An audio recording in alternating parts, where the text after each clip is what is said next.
வணக்கம். கைத்திங்கள் நிறுவனத்திலிருந்து முத்துலட்சுமி பேசுறேன். நான் குடவாளை அரிசியை பத்தி பேச போறேன்.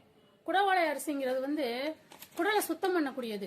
அதாவது சின்ன குழந்தையில இருந்து பெரியவங்க வரைக்குமே ஜீரண சக்தியை நல்லா பாதுகாப்பா வைக்குமா.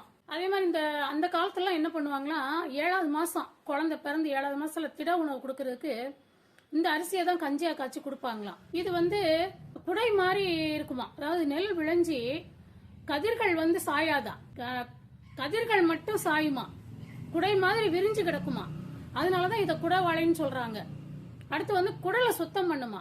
அதனால இத குடல் வாழைன்னு சொல்லுவாங்களாம். குழந்தைங்களுக்கு கொடுக்கறதுக்கு பால் குடை வாழைன்னு கேட்டு வாங்கி செஞ்சு கொடுக்கணும். மற்றவங்க எல்லாருமே நார்மலா குடவாழைங்கிற அரிசியை வாங்கி செஞ்சு சாப்பிடலாம். இது கருப்பு கலர்ல இருக்குது. இது ஊற வச்சு ஆக்குறது கஷ்டம்னு சொல்லி நினைக்கிறவங்க கஞ்சியா காய்ச்சி சாப்பிடலாம். டெய்லி ஒரு வேளை எடுத்துக்கிட்டீங்கனாலே செரிமான கோளாறை சரி பண்ணும்.